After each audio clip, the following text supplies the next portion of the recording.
Why does it hurt so much to leave someone who is hurting you? Most people think that walking away from a toxic relationship or controlling group will bring instant relief. They expect you to feel free, happy, and done, just like you could flip a switch.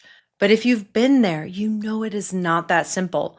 Nobody warns you about the grief that comes afterward. The grief of realizing you didn't just leave a person, you also lost a dream, a future, and pieces of yourself. It's a kind of pain the outside world often doesn't see, and worse, just doesn't even understand. So instead of comfort, you might hear things like, "Be glad you're out. Just move on already." Or even, "Why are you still crying over them? They treated you horribly." But here's the truth. Leaving a toxic relationship or manipulative group like a cult is its own kind of death. It's not just the loss of a person, it's the loss of an entire world and dream that you built around them. Hi, I'm Callie Sorensen, and I hold a master's degree in the psychology of course of control. I support people to recover and reclaim their power after unhealthy relationships so they can step into lives of safety and strength as they build genuinely healthy and fulfilling relationships. Now, in this video, we're going to talk about why leaving hurts so deeply. I'll walk you step by step through what I call the 7 layers of grief, the different kinds of loss that often happen, sometimes even all at once, when you walk away from an unhealthy dynamic. Understanding these layers will help you make sense of your pain, release the self-blame, and take the first steps towards true healing.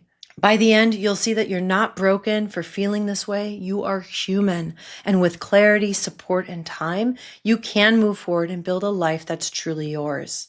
And if you need personalized support, you can always book a free consultation in the link below. First, I want to talk about why leaving an unhealthy relationship is a unique kind of grief.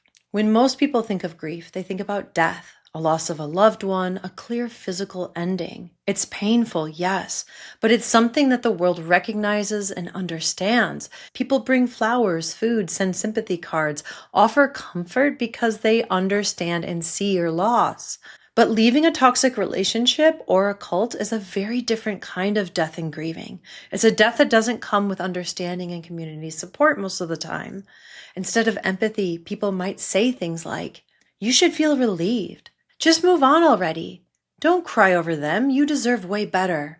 The truth is, this kind of grief is incredibly complicated because you're grieving so many layers all at once, and most of them aren't even tangible. There's no funeral, there's no goodbye, there's no closure, and in many cases, the person or group you left is still out there, living their life while you're left holding all of this pain and confusion. That's why today I want to walk you through what I call the 7 layers of grief that people experience after leaving a toxic relationship or controlling group. These layers are going to help you name what you're feeling and understand why this grief can feel so overwhelming. And as we go through them one by one, just notice which one resonates with you the most. Your grief may touch one, some, or all of these different layers, and that's completely normal. Number 1, grieving the relationship itself. This is one of the core layers of grief, the loss of attachment and daily connection that you had. Even if the relationship was extremely unhealthy, there still were moments of closeness, routine, and even joy, which is why they're so painful to lose. You might be grieving the day-to-day presence of that person or group in your life, the routines that you guys built together, like morning texts, shared meals, or checking in throughout the day. The identity that you held as their partner, friend, family member, or member of the group, and the good times that you genuinely shared, especially at the beginning when everything felt magical. Many abusive relationships begin with a honeymoon phase or love bombing. This is where they shower you with affection, attention, and validation. They make you feel special, seen, and deeply connected, like you've finally found your person or your place in the world. Even later, when things became painful or chaotic, there were still those brief, powerful moments of connection. Maybe you miss their voice, their smell, or even the rhythm of how you used to start your day with them.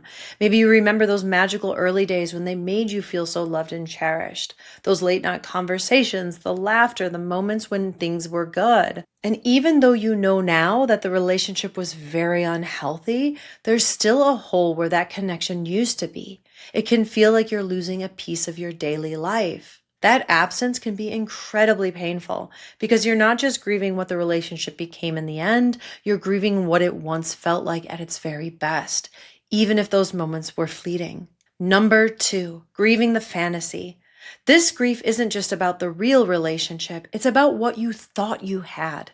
It's the grief of losing the illusion that they created, the version of themselves that they carefully presented to you, especially in the beginning, or during those rare highs that kept you hooked. At the start, many toxic relationships are full of that love bombing. They overwhelm you with affection, attention, and admiration.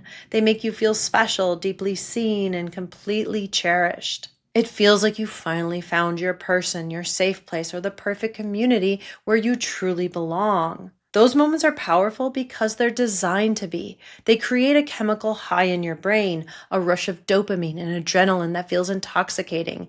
It makes you feel alive, valued, and certain that this connection is meant to be. And when things later turn painful or chaotic, you can cling to those early memories as proof that the real them is still in there somewhere.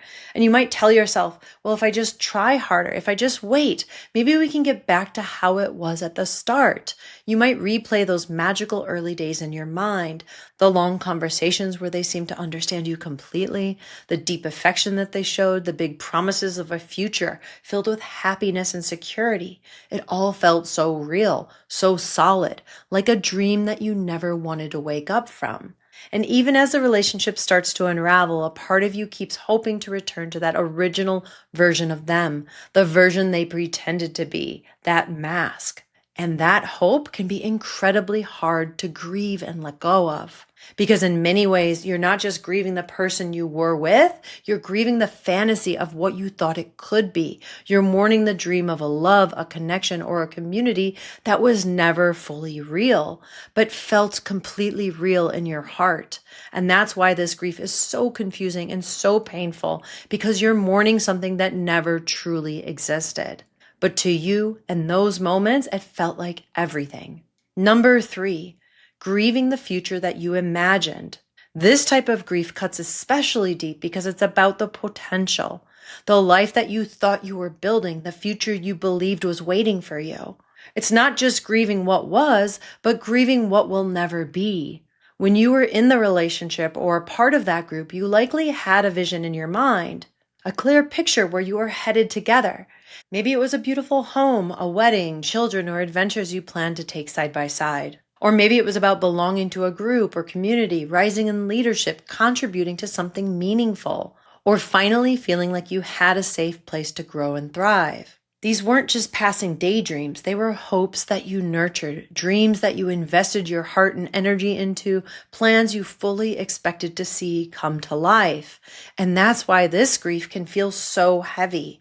You're not just losing the person or the group, you're losing an entire imagined future. You might even catch yourself picturing it even now. Those vacations you planned together, the house you dreamed about, the family that you thought you'd build, the milestones you thought you'd celebrate side by side, or the big changes that you would make in your community or in the world. It's like mourning a life that never had a chance to happen. And the hardest part, it all felt so close, so possible, so real, just right around the corner, that you didn't just hope for it, but you believed that it was inevitable. You believed that if you stayed, if you worked hard enough, if you changed, that future would come true. So when it's gone, it can feel like the ground beneath you has been ripped away. It's not only heartbreak, it's the death of the dream, the loss of someday that you were holding on to. And while that future may not have been real, the hope that you had for it, that feeling was very real. And that's why this grief is so powerful, because you're mourning the loss of everything you believed was just around the corner. Number 4, grieving the self you lost. Now, abuse and manipulation don't just take away external things. They slowly chip away at you. Over time, coercive control forces you to shrink yourself, to silence parts of who you are just to keep the peace or to avoid conflict. Maybe you stopped expressing your feelings or opinions. You stopped laughing as loudly as you used to, or you stopped setting boundaries because every time that you did, there were consequences. Little by little, you learn to hide pieces of yourself, and eventually you might barely recognize the person you've become. So you might be grieving the carefree version of you who hadn't yet been hurt, your confidence, your independence, or your ability to trust others, the hobbies, passions, friends, and dreams that you abandoned because they caused conflict or criticism, even your sense of identity, if it became completely wrapped up in pleasing them or belonging to the group. Maybe you used to paint or sing or laugh freely with friends, but over time you stopped. Every choice, every piece of joy was weighed against how they might react. And slowly the vibrant whole version of you faded into the background. Now, as you begin to heal, you're faced with the grief of realizing that you've been gone for a long time. This kind of grief can feel just as heavy, sometimes even heavier than losing the relationship itself, because you're not just mourning someone else, you're mourning you.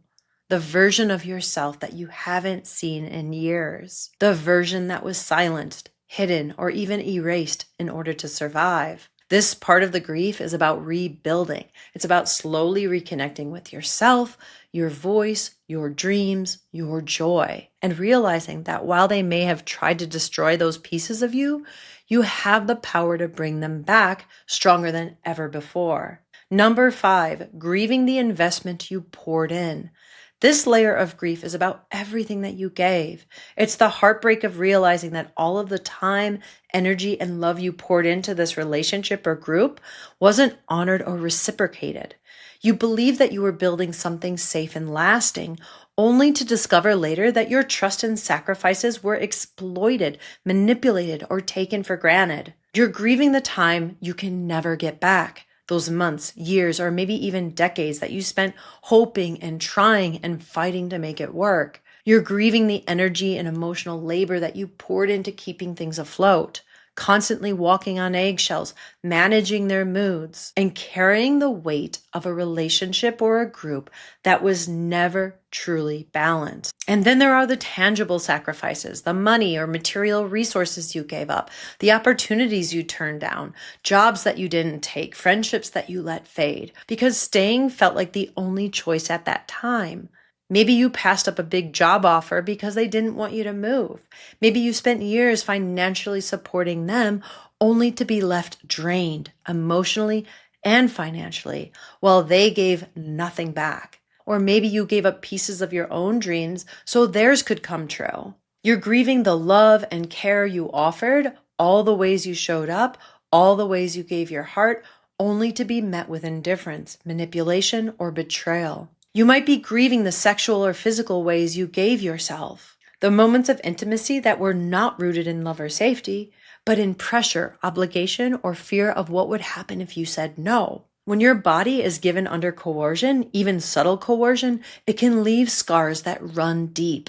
This grief carries shame, confusion, and anger because something that should have been mutual and safe was used against you. This grief is complicated because it's not just about losing the relationship or the group itself. It's about coming face to face with how deeply you invested in something that was never safe or fair. It's about acknowledging how much of your life was spent pouring from a cup that was never being refilled. You're not just grieving what you lost, you're grieving everything that was taken while you were giving your all.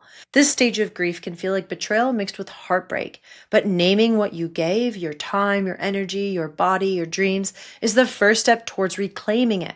Even though they misused what you offered, it doesn't define you. Those parts of you, your love, your care, your generosity, are still a part of who you are. And as you heal, you get to decide where and with whom you share them. This time with boundaries that protect you. Number 6, grief towards yourself.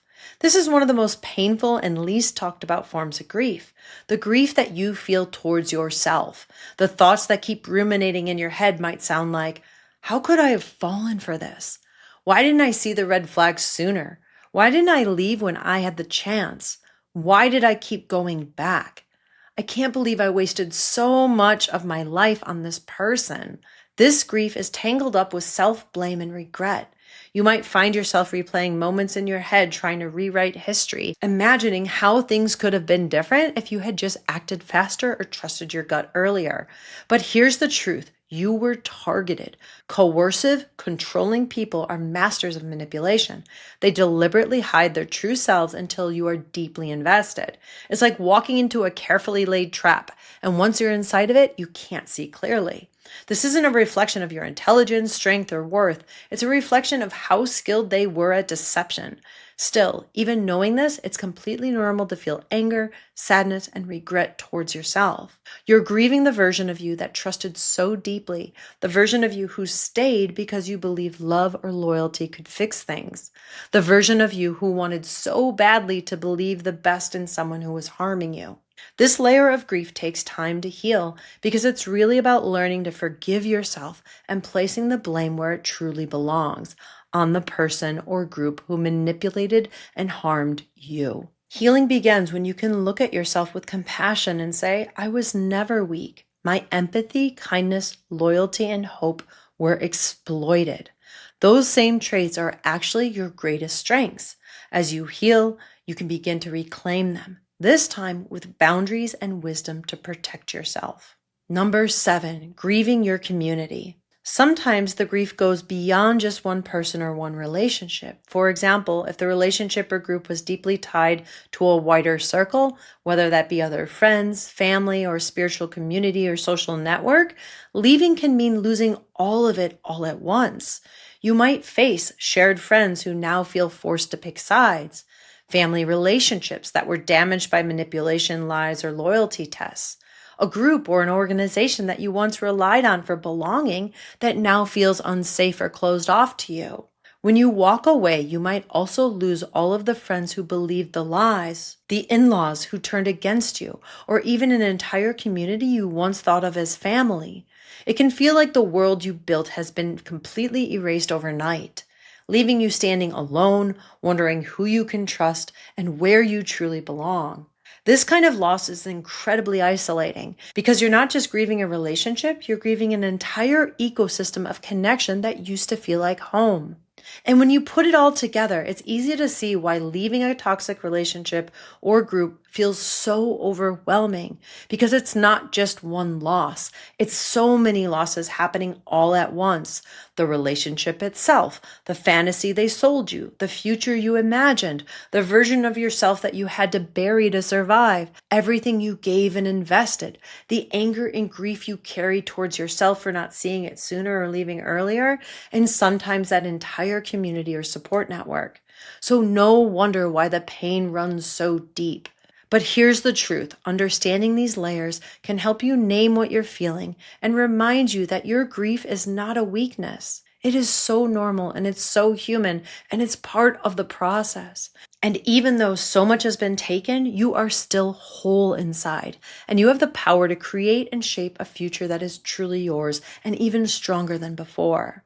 And with time, with support, and the right tools, you can create a life that is fully yours. One that's built on people who are safe, genuine, and worthy of your trust and love.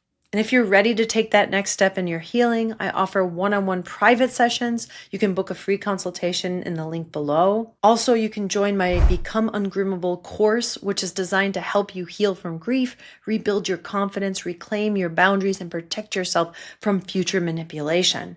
You don't have to face this grief alone. The path to healing starts with a single step, and I'd be honored to walk alongside you. Thanks for watching, and I look forward to seeing you in the next video.